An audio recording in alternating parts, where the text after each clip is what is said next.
Joint pains की दिक्कतें रहती हैं, बड़े कॉमन समस्या रहती है, बड़ी कॉमन दिक्कत रहती है। जॉइंट पेन्स की अगर पीछे की कहानी समझें तो अगर ब्लड इन्वेस्टिगेशंस करवाएं तो कहीं ना कहीं पाया जाता है कि uric acid is on a higher side, uric acid ज़्यादा आ रहा है ब्लड में।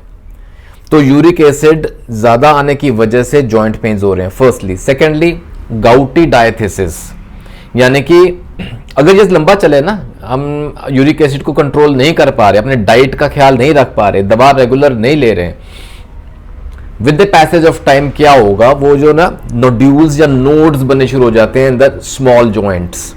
हमारे रिस्ट में गैंग्लियन बन जाएगा, जो नीचे पाँव का टो रहता है, द बिग टो, उसमें बुनियंस बन जाएंगे। वक्त के साथ ये दिक्कतें आती हैं। ये जो फिंगर जॉइंट्स हैं, ये यहाँ नोड्यूल्स या नोड्स बनने शुरू हो जाएंगे, सूजन होनी शुरू हो जाती है, डीफॉर्म होने शुरू हो जाते हैं इन एडवांस्ड स्टेज या कॉम्प्लिकेशंस जहाँ हम उनकी बात करें तो उसको वहीं रोकें। ठीक है, पहली। सेकंड, ये दो चीज़ें होंगी, uric acid on higher side. Third is gouty diathesis या इवन यूरिक एसिड डायथिसिस, यानी कि परिवार में फैमिली हिस्ट्री बहुत स्ट्रॉन्ग है कह लें। जैसे मैं अक्सर जो लास्ट वीडियो में भी बात की थी, डायथिसिस की बात की, फैमिली हिस्ट्री बहुत स्ट्रॉन्ग है, दादाजी को दिक्कत थी, पिताजी को थी, आगे बेटे को भी आनी शुरू हो गई है। तो ये होता है कई बार, इट रन्स इन फैमिलीज। ऐसी दिक्कतें हैं ना, और इस वजह से होने वाली क्या दिक्कतें हैं, सिम्टम्स क्या आते हैं, दर्द, पेन, बड़ा शार्प शूटिंग सा रेडिएटिंग पेन रहता है, जॉइंट्स ना पेनफुल हो जाते हैं, स्टिफनेस हो जाती है, उनका मूवमेंट का दायरा रिस्ट्रिक्ट हो जाता है। ये सब दिक्कतें अगर तंग करती हैं, आज का वीडियो बड़ा इंपॉर्टेंट है, आपके सामने रखने जा रहे हैं बहुत ही important formula. It is basically just 2 remedies, 2 ऐसी होम्योपैथिक दवाएं हैं जो बहुत इंपॉर्टेंट रोल अदा करती हैं, और ये दोनों एक साथ अगर दी जाए ना, किस रेशियो में, क्या पोटेंसी, क्या डोजेज, सब बात बताऊंगा आपको। उससे आपका uric acid level normal range में आना शुरू हो जाएगा, सिम्टम्स में कमी आनी शुरू हो जाएगी, and over period of time you will get relieved from these problems. Uric acid diathesis, gouty symptoms, rheumatic pains. मेरा जस्ट लास्ट वीडियो जो था ना, वो कैलमिया के ऊपर था, देख लीजिएगा, कैलमिया लैटिफोलिया, ये एक बहुत इंपॉर्टेंट दवा है, और कैलमिया फॉर द हार्ट करके उसमें उसका टाइटल था, शीर्षक ये था, कैलमिया फॉर द हार्ट। लेकिन उसमें मैंने थोड़ा सा ये भी बताया कि कैलमिया is a very good remedy जहां रूमैटिक पेन्स होती हैं बॉडी में। जब बंदे को ना रूमेटिज्म से बंदा परेशान है कह लें, वो यूरिक एसिड डायथिसिस भी आता है या रूमैटिक डायथिसिस भी आता है, रूमैटिक पेन्स रहते हैं, वहां कैलमिया is an very important remedy. ठीक है, तो फर्स्ट रेमेडी इज कैलमिया, यहां बात करेंगे जो अपना इंपॉर्टेंट फॉर्मूला है, kalmia latifolia, first is this. Secondly, दूसरी दवा कौन सी है, वो है बेंजोइकम एसिडम। ये दवाएं ना मैंने इन शॉर्ट कई वीडियोस में डिस्कस की हुई हैं, लेकिन आज का जो मुद्दा है ना, आज का जो टॉपिक है वो है, अगर यूरिक एसिड की वजह से ये गाउटी पेन्स हो रहे हैं और फैमिली हिस्ट्री बड़ी स्ट्रॉन्ग है, तो कैसे इस we need to get rid of it, कैसे हम इससे निजात पाएं। ठीक है, second important remedy is benzoicum एसिडम।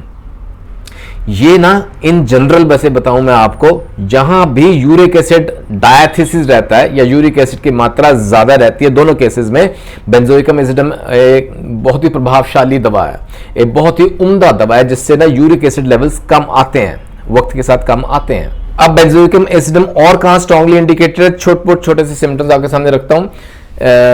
First is uric acid, second is जो यूरिन है ना, वो बड़ी स्ट्रॉन्ग स्मेलिंग ओडर होगी, उसकी जो बास है, दुर्गंध बड़ी बड़ी तगड़ी, बड़ी तीखी सी रहेगी, and generally it is dark in colour. Usually आम देखने में आया है वो गूढ़े रंग का होगा और बड़ी गंदी बास होगी उसमें। गाउटी सिम्टम्स तो हैं ही हैं, जो हमारे स्मॉल जॉइंट्स हैं उनमें पेन्स रहती हैं क्योंकि यूरिक एसिड ज्यादा है।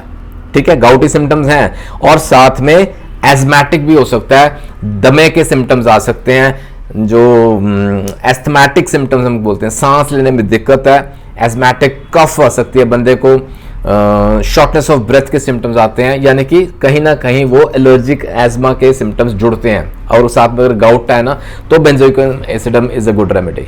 गठिए से जो पीड़ित रहते हैं ना, उनको दिक्कतें आती हैं, जैसे मैंने बताया, कॉम्प्लिकेशंस जो आती है ना, इनको कंट्रोल नहीं किया गया तो कॉम्प्लिकेशंस आएंगी, दिक्कतें और सीवियर हो जाएंगी, रूप और धारण करेंगे, जो काबू से बाहर हो जाएगा। उसमें आते हैं नोड्स, गाउटी नोड्स, जो ये छोटे जॉइंट्स के अंदर नोड्स नोड्यूल से बन जाने शुरू हो जाए, बम्प से हो जाते हैं, वो ना जॉइंट की मूवमेंट को रिस्ट्रिक्ट करेंगे, आपकी फिंगर्स प्रॉपर मूव नहीं कर पाएंगे और दर्द करेंगे। Stiffness and pain are very important symptoms. Swelling, सूजन, रेडनेस भी हो जाती है उन जॉइंट्स में। ठीक है, तो यहां गाउटी नोड्स बनने शुरू हो गए, benzoicum acidum is going to help.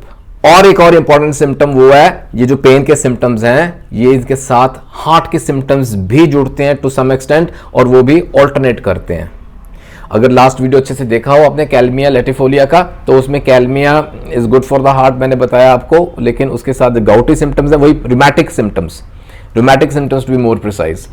तो यानी कि जो दर्द का सिम्टम है ना और जो हार्ट का सिम्टम है वो ऑल्टरनेटली होंगे। कभी दर्द बढ़ेगा, कभी हार्ट की दिक्कत बढ़ेगी, हार्ट ट्रबल्स बढ़ेंगे, कभी दर्द बढ़ेगा, कभी हार्ट ट्रबल्स बढ़ेंगे, ऐसे ऑल्टरनेटली चलता है। ये कैल्मिया में भी होता है और ये बेंजोइकम एसिडम में भी होता है। दोनों रेमेडीज में सिमिलर सिम्टम्स देखने में आते हैं और इससे ये बात पक्की होती है कि बोथ द रेमेडीज से कॉम्प्लीमेंट ईच अदर, एक दूसरे के बड़े स्ट्रांगली कॉम्प्लीमेंट्री हैं। अब इससे इंपॉर्टेंट प्रॉपर्टी का हमने फायदा उठाया और ये दोनों को हम कॉम्प्लीमेंट करके इकट्ठे ले रहे हैं। ठीक है, तो याद रखिएगा इंडिकेशंस वही हैं, rheumatic pains, gouty pains, uric acid diathesis, small joints में पेन्स, इवन जो है ना मैं आपको बताऊं, मैंने शुरू में बताया रिस्ट का जो गैंग्लियन बन जाता है या ग्रेट टो का बुनियन बन जाता है, उसमें ऐसे दोनों कंडीशंस में बेंजोइकम एसिडम के अच्छे रिजल्ट्स देखने में आए हैं। बाकी ये जो सिम्टम्स हैं ये अगर आते हैं किसी बंदे में तो ये दोनों रेमेडीज हम ले सकते हैं। डोजेज और पोटेंसी समझिए, कैल्मिया लैटिफोलिया 200 CH में लेके आए। Kalmia latifolia plays a very important role और इसके रिजल्ट्स अच्छे आते हैं विद 200 CH। दिन में 2 बार लें तो भी चलेगा, 3 से 4 बूंदे 1 चम्मच पानी में डाल के। बाकी again it varies, severity of symptoms से निर्भर करता है। अगर दिक्कतें बहुत ज्यादा हैं, रूमेटिक पेन्स बहुत ज्यादा आ रहे हैं, तो you can increase the dose. बाकी सुबह शाम लेके शुरू करें और साथ में बेंजोइकम एसिडम 30 CH में लें। ये 30 CH में over a period of time regularly लेना तो यूरिक एसिड लेवल्स कम करेगा ये ब्लड में। सो ये 2 pronged स्ट्रैटेजी हो गई एक तरह से देखा जाए तो। एक तरफ तो यूरिक एसिड की वैल्यू कम हो रही है, लेवल्स कम हो रहे हैं ब्लड में, दूसरी तरफ हमें गाउटी सिम्टम्स या पेन के सिम्टम्स, रूमेटिक सिम्टम्स, रूमेटिज्म के सिम्टम्स से राहत मिलनी शुरू हो गई है। दोनों साइड बाय साइड काम करेंगे तो रिजल्ट्स आएंगे। ये मैं ना ऑनेस्टली आपको बताऊं, जब लास्ट कैल्मिया का वीडियो अपलोड किया तो मेरे मन में उसी वक्त आ गया था, क्योंकि benzoicum acidum is a very strong complement to kalmia. तो इन दोनों को मैं इसीलिए आपके सामने रखना चाहता था। As a combined therapy treatment हम दे सकते हैं फॉर यूरिक एसिड डायथेसिस जहां गाउट के पेन्स रहते हैं। ठीक है, उम्मीद करता हूं इसके फायदे आप तक जरूर पहुंचे होंगे और मैं दिल से चाहता हूं आपको फायदा होना चाहिए। जुड़ रहे हैं दोस्तों गुरु नानक केयर्स के साथ for more such informational videos. ये यूज कीजिएगा फॉर्मूला और पीरियड ऑफ टाइम आपको रिजल्ट मिलेगा। और अगर वक्त मिले तो अपना फीडबैक ये कमेंट सेक्शन में जरूर डालें। You can mail me at gurunanakkcares@gmail.com। Looking forward for your good health today and always. अपना ख्याल रखिएगा जरूर। Take care, God bless.